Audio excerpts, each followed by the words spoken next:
Becca said, it's probably best if we switch our videos off. It helps with the sort of bandwidth, and basically the whole thing pretty much is going to be me sharing my screen with you anyway. So if you switch your sound and videos off, that'd be great. And I'm going to share my screen with you.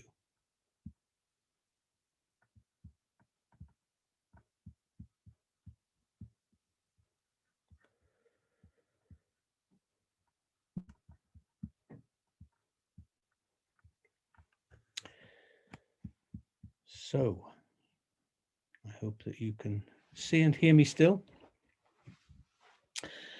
And what I'm going to do is just begin with a quote and a little bit of music, something just to think about as we enter into this theme.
Well, hopefully that lovely music has helped us to quieten down on the inside as we leave behind all the other things that we're doing today and just lean back into our seats, our settees, or wherever we are, and breathe a little easier. Resilience is a wonderful word, I think. It's a way of responding to change, basically. It's a way of responding to change. And bending is a word that you'll often find associated with it in definitions.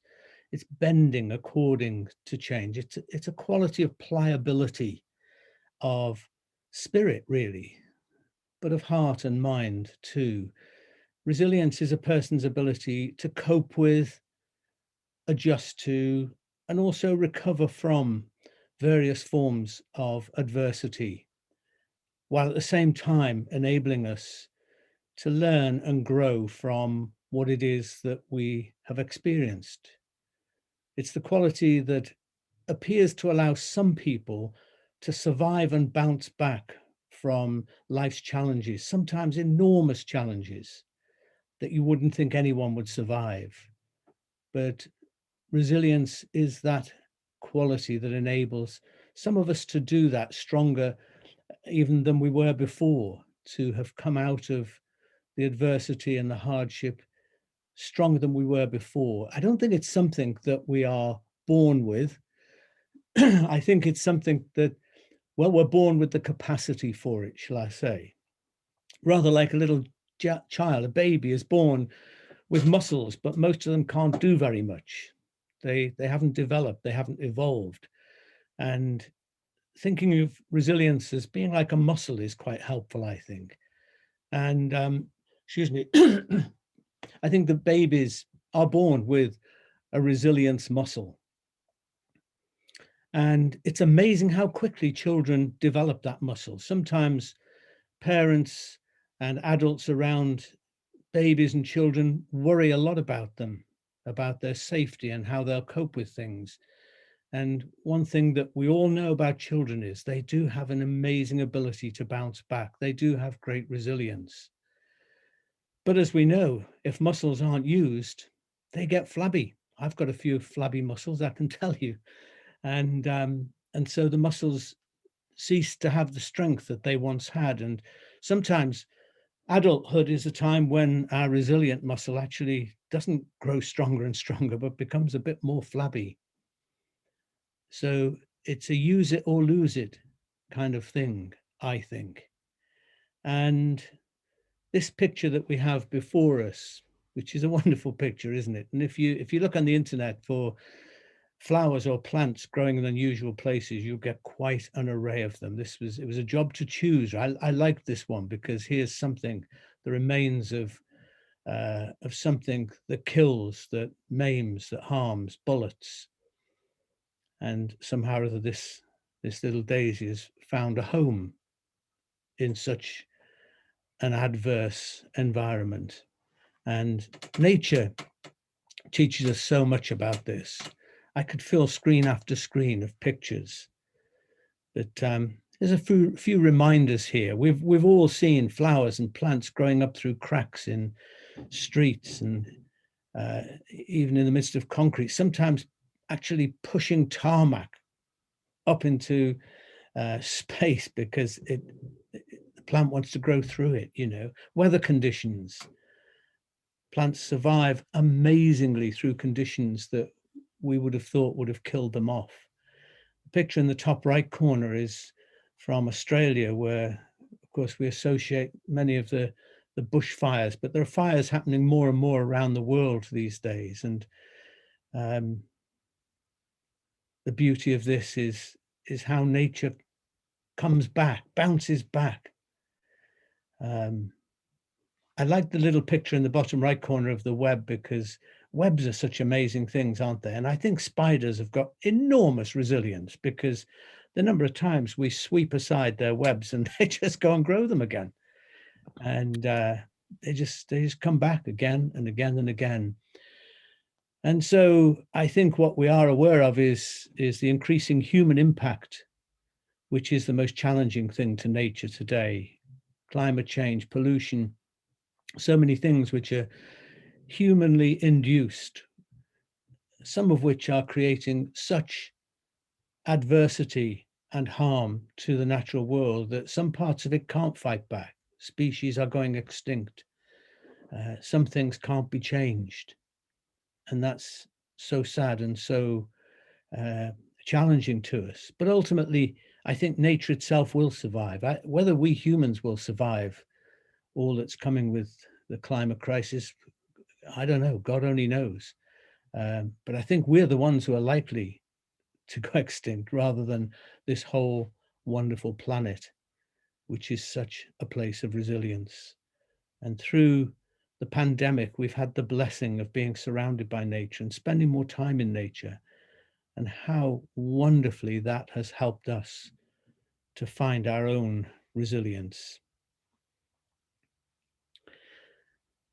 There's someone who I often wander towards on the internet is a guy who goes under the name of Dr. Sood, who is a doctor and produces some lovely kind of cartoon lessons for us. And this is one about resilient living.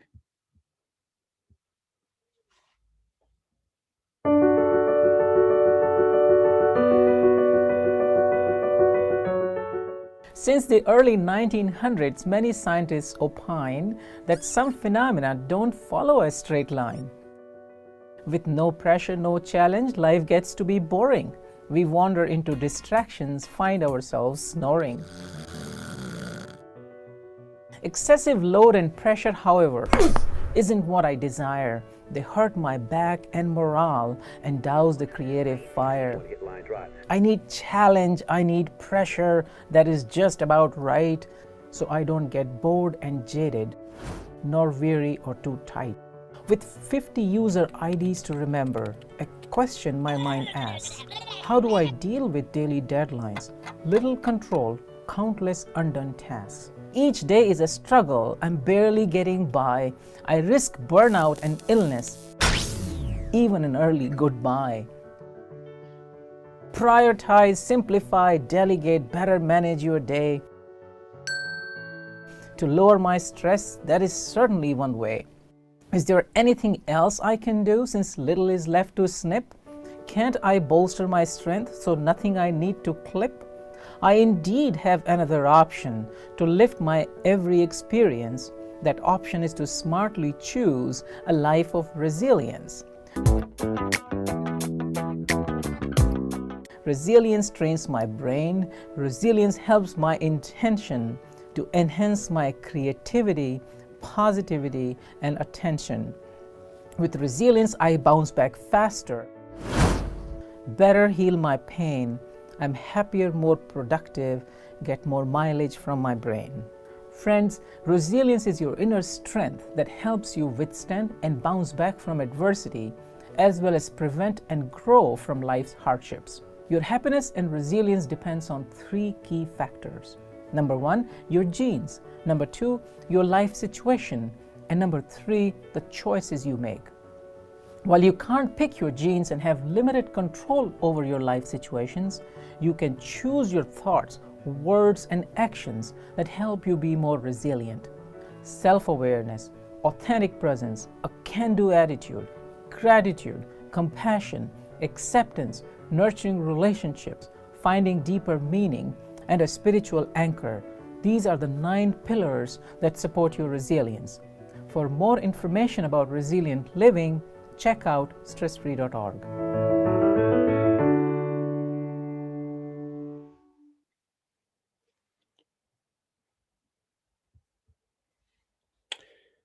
So there's my rough reproduction of the little diagram that Dr. Sood gave us at the end there. So we're not supposed to be stress-free.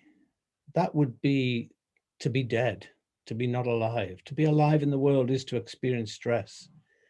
And as human beings, we thrive on stress, but we need to have it in proportion to a sense of inner strength. And resilience, as he was saying then, is a choice. And that's something that's well worth contemplating, isn't it? It's not just something that some people magically have and others don't. There are the genetic and there are the circumstantial things he mentioned that have a bearing, but in the end, we choose which way to go.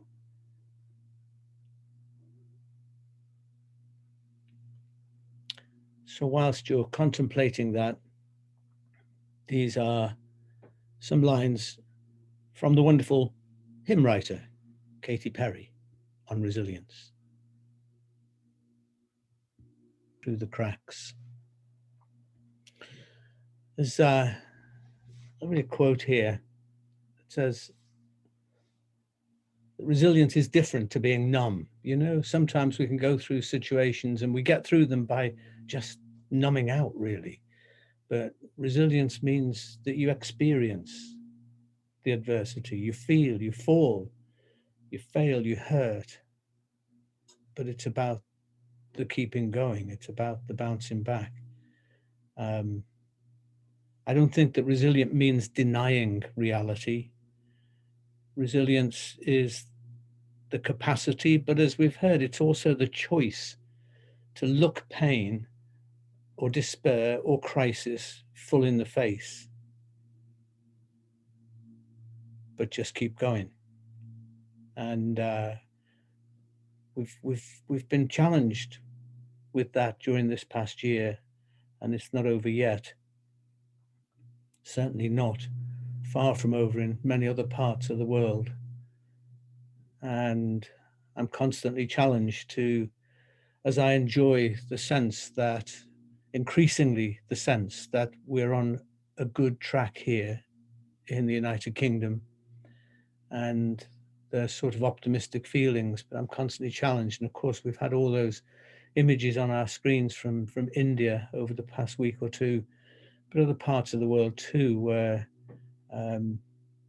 my God, you know, they're still plunged into the depths of the most awful adversity.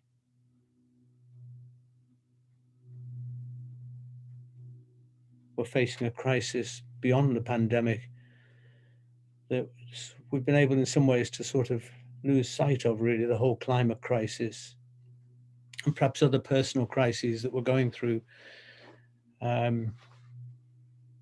Resilience isn't ignoring these things. It isn't pretending they're not there. It isn't just trying to, you know, turn the radio up or put the television on a bit louder so that it drowns it out. Resilience means taking on board exactly how deep this crisis is, but rising inside of ourselves so that we'll grow right through the cracks.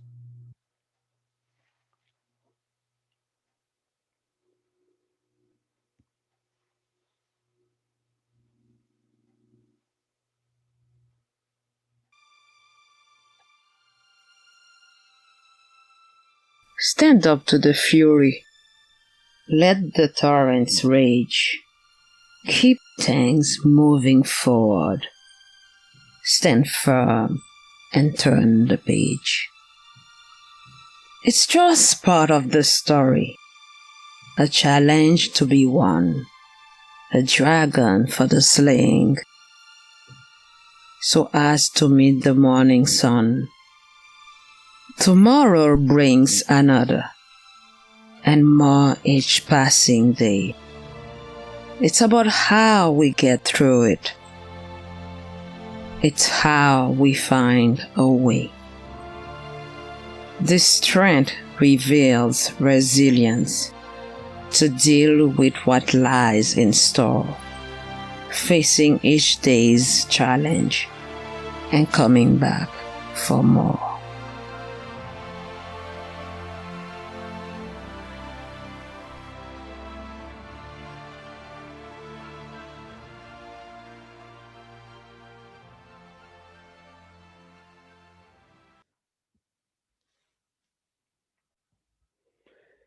So, as I said, it's the feast day of Julian of Norwich on the 13th of this month.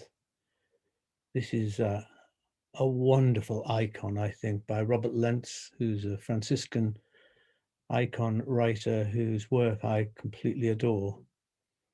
And he does icons of familiar people like Julian of Norwich, but also all kinds of other unlikely saints too.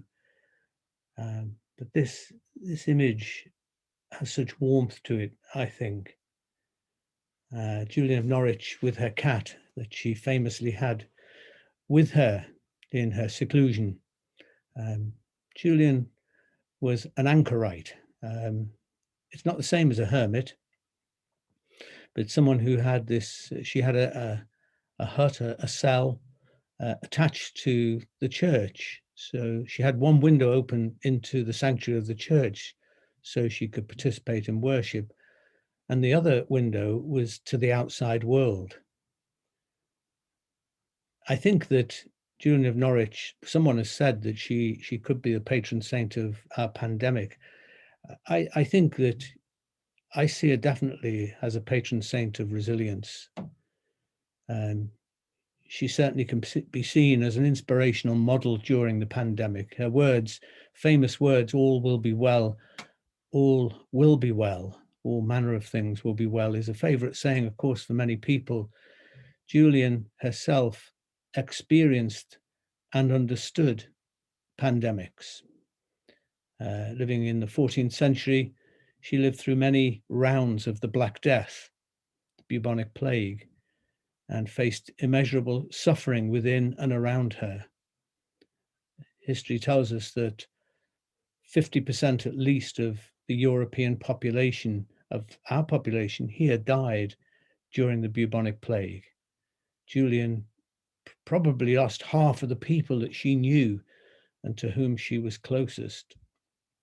One Julian scholar suggests that her husband and children died during the plague, and this was part of why she became an anchorite.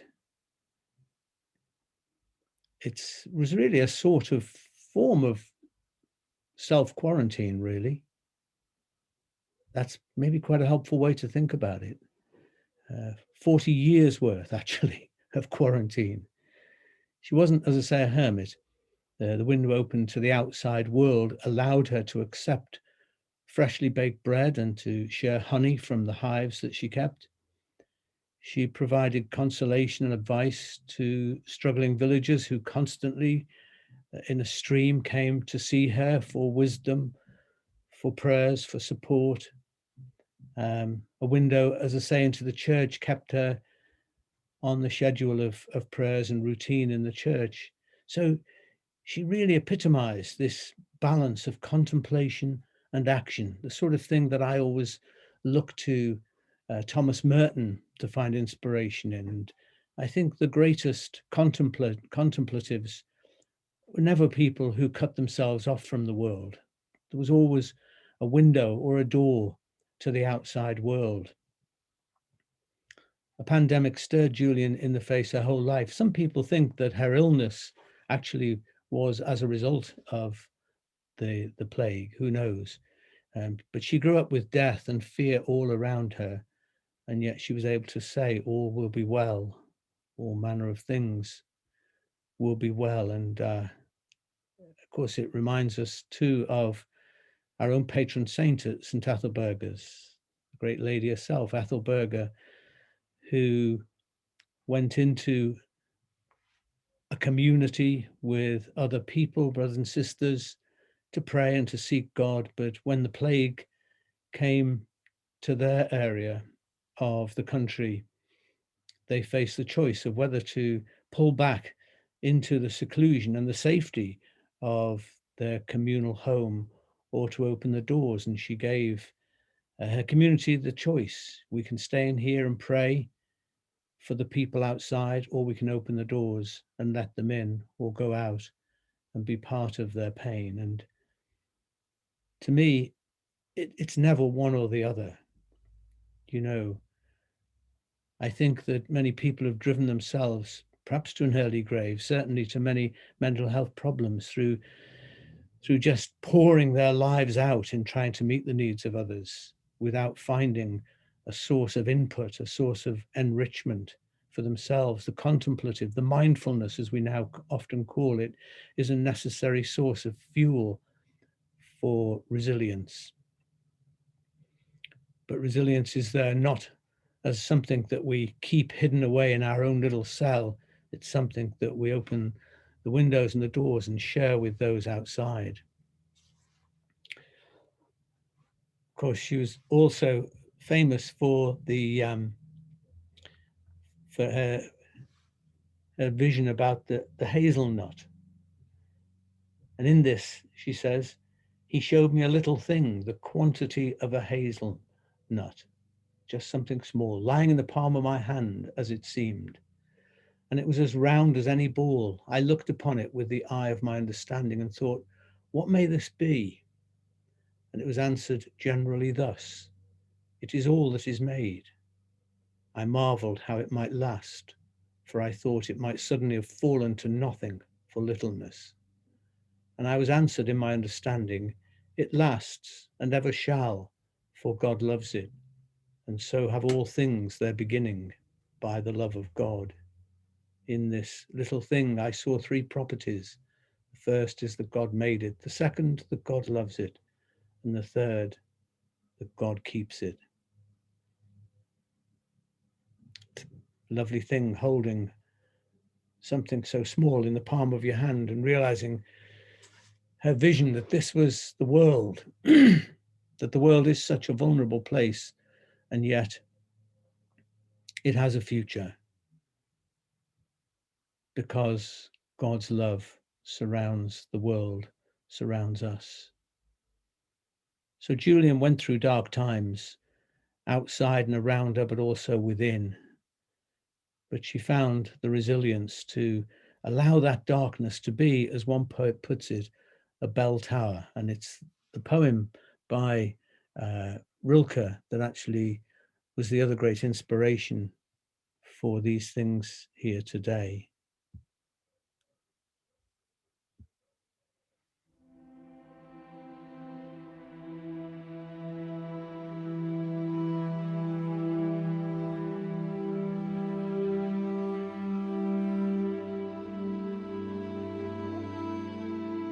Quiet friend who has come so far. Feel how your breathing makes more space around you. Let this darkness be a bell tower, and you the bell. And as you ring, what batters you becomes your strength. Move back and forth into the change.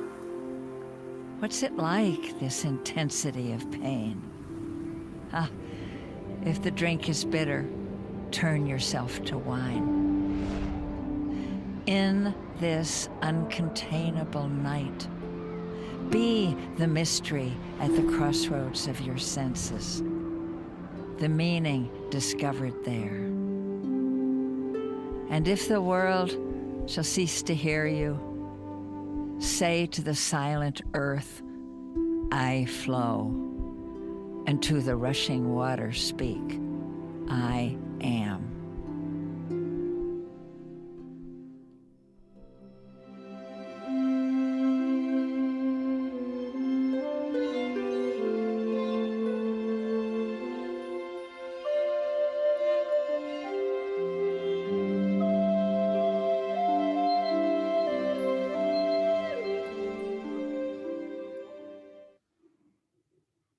Just take a moment to let your eye go over the words of that poem and just find a line or an image that particularly speaks to you right now.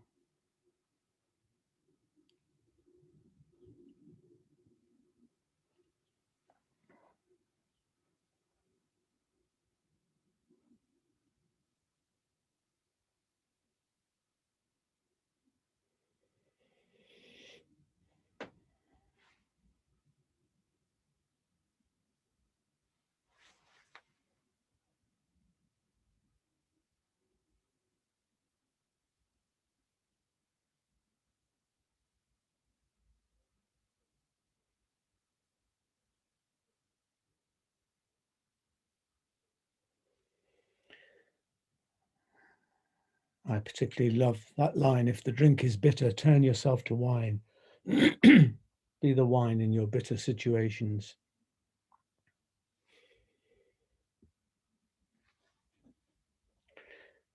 This is a, a song by an American group. It's a couple, actually, Leah and Chloe Smith, who are folk singers under the name of Rising Appalachia. And it's called Resilient. And the dancers in this video have been invited to express in dance what resilience means to them. I think it's rather wonderful. It's rather kind of vulnerable too.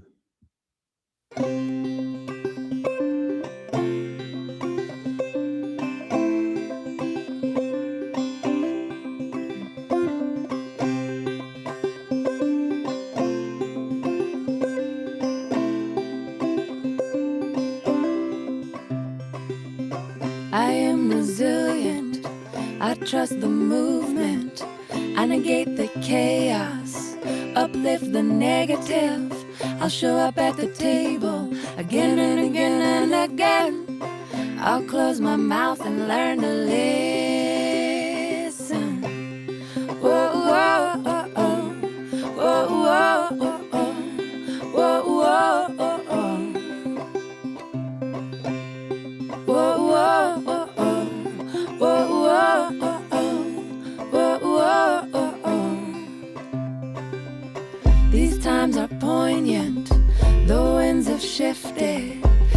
It's all we can do to stay uplifted. Pipelines through backyards, wolves howling out front. Yeah, I got my crew, but truth is what I want. Realigned and on point, power to the peaceful, prayers to the waters, women at the center, all vessels open to give and receive. Let's see the system brought down to its knees. Whoa, whoa, whoa, whoa, whoa, whoa, whoa, whoa, whoa. Ooh, ooh, ooh, whoa, whoa, whoa, whoa, whoa, whoa, ooh, ooh, ooh, ooh, ooh, ooh.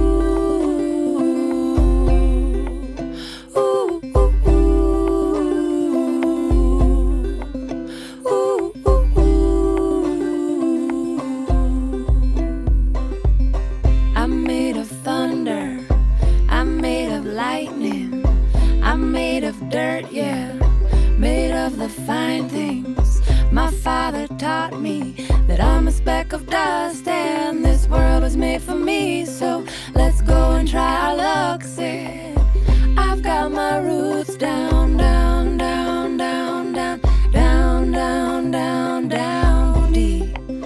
I've got my roots down, down, down, down, down, down, down, down, down, down, down deep. I've got my roots down, down, down deep. I've got my roots down, down, down deep. So what are we doing here? What has been done? What are you gonna do about it when the world comes undone? My voice feels tiny, and I'm sure so does yours. Put us all together, make a mighty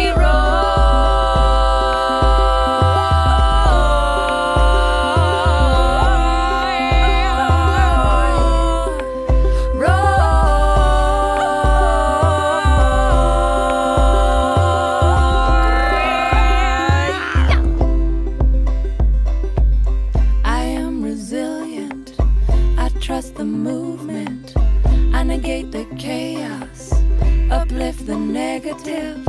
I'll show up at the table again and again and again. I'll close my mouth and learn to listen.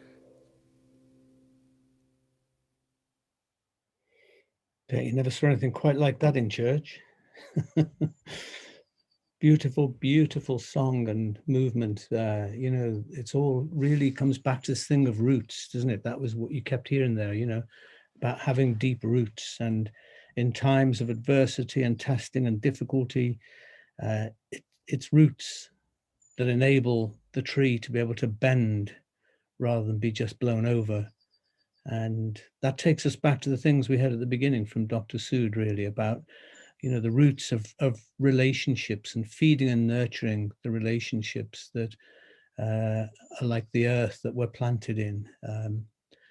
Values, the things that are important to us, the things that we're not going to yield about, but which are going to be the guiding principles in our lives.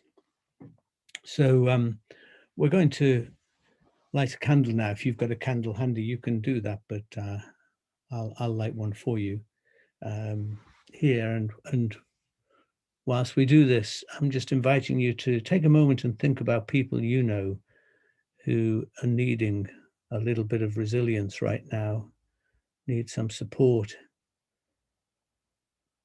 and invite you just in a moment of quiet to send out from your heart some love and compassion and a bit of strength to people that you know or you're aware of who are struggling right now.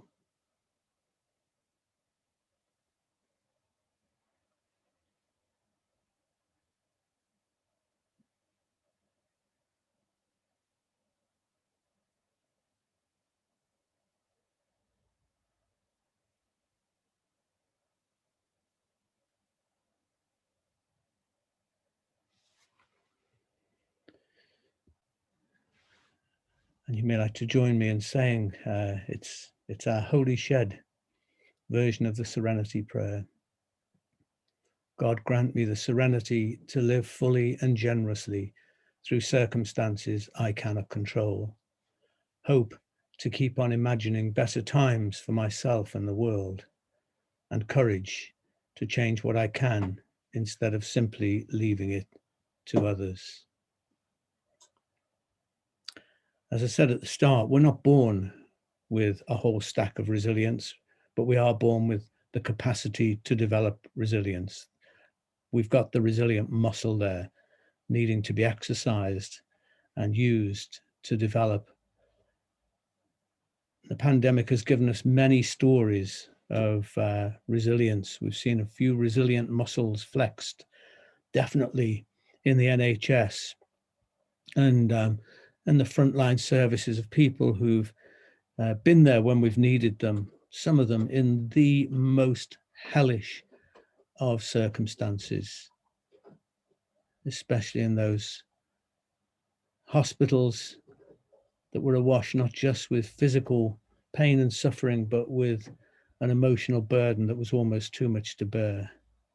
But stories about neighbors and others. Here's a story that you've probably heard, I hope you have anyway, but it's a great story to be reminded of as we're sort of heading toward the end, really, from one of those little ones that Jesus said could teach us an awful lot. His name is Tony Hudgell. And finally, 5-year-old Tony Hudgell set out at the start of June to fundraise for the Evelina Children's Hospital in London, who saved his life. He is a double amputee and was inspired by Captain Tom Moore to raise money one step at a time for a total of 10 kilometres. Well, today he crossed the finish line with donations of more than £1 million. Martin Stew was with Tony and his family earlier today. 3 months ago, 5-year-old Tony Hudgell could barely take 2 steps on his prosthetic legs. This afternoon, he set off on the last stretch of a month-long 10-kilometre fundraising journey. What a journey it's been. When he was just 41 days old, Tony was admitted to hospital with multiple fractures and organ failure. The injuries are a result of his biological parents' cruelty. Doctors at the Evelina London Children's Hospital had to amputate his legs to save his life. Ever since, adopted parents Paula and Mark have watched him flourish. Crossing the finish line today, all that perspiration is an inspiration. We really struggled that first day to make it to the finish line. It took him 58 minutes and it was really slow and long. And now he can do it so quickly, just in a matter of 4 weeks. It's been incredible. I'm just so proud of him. Sorry. Tony was inspired by Captain Tom Moore. His target was £500. He's raised more than £1 million. For the nurses who've been with him every step of his recovery, this remarkable achievement is no surprise. Tony comes into a clinic room, he's the centre of attention, he's absolutely amazing. He's got the will and determination like no one else I've met. So the fact that he's walking so well now is just a huge achievement for him personally, but what he's managed for the hospital as well is just incredible. He's won praise from the future King of England, more importantly, and the boss of his beloved Chelsea. A lot about your strength and bravery, and I find it really, really inspiring. The money is especially welcome after a pandemic which has put a pause on fundraising events like the London Marathon. This is the largest amount any single individual has managed to raise for Evelina London in our 150-year history. So the staff are walking around floating on air at the hospital at the moment. The big question is, how are they going to spend it? Tony, I spoke to your doctors and nurses. You've raised them £1 million. That's quite cool, isn't it?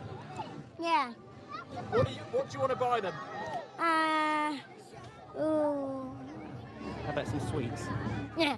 £1 million worth of sweets. That amount of sugar should help plenty of medicine go down.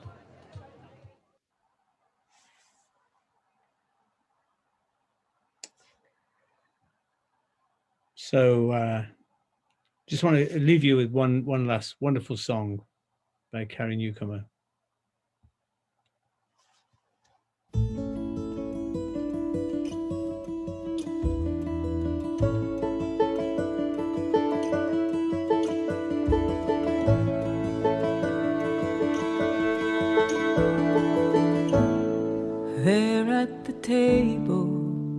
with my head in my hands. A column of numbers I just did not understand.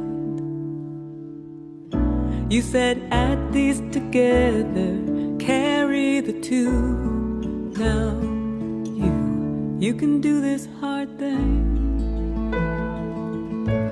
You can do this hard thing.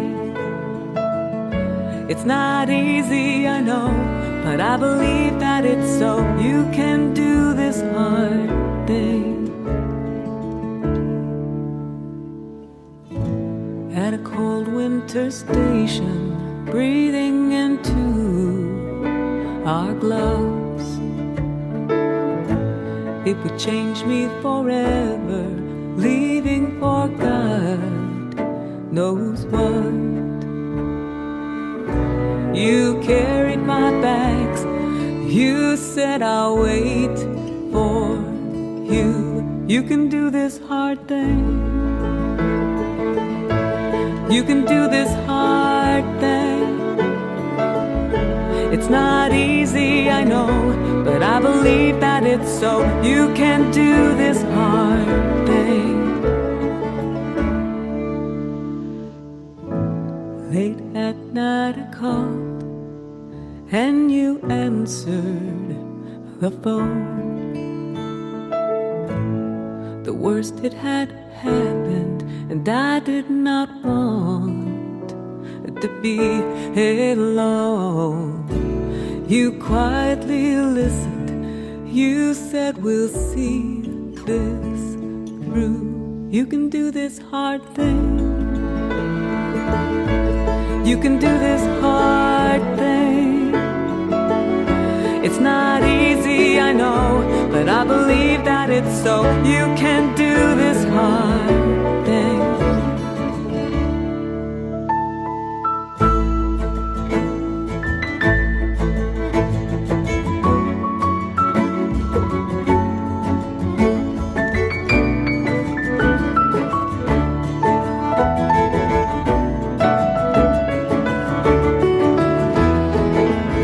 Stand breathless and pressed in hard times, hearts hung like laundry on backyard clotheslines.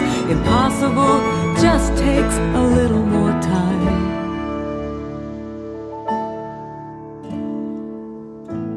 From the muddy ground comes a green volunteer.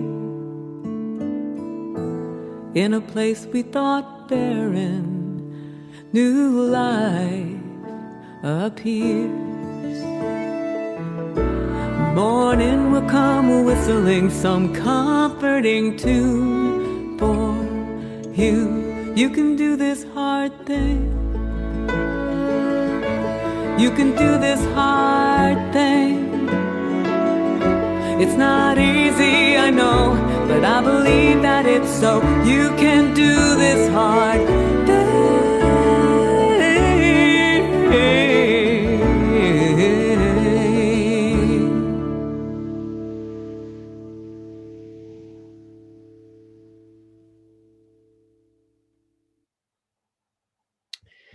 So you can put your videos back on if you would like, guys. I think that song really kind of pulled it all together there, what we've been on about and exploring here today. You've heard me play Carrie Newcomer before. It's not my fault that she's such a perfect contributor to SoulSpace, but it just seemed to be such a wonderful benediction, really, on that whole meditation that we've been part of today. So thank you for being here. Thanks for being part of it, and hand you back to Becca.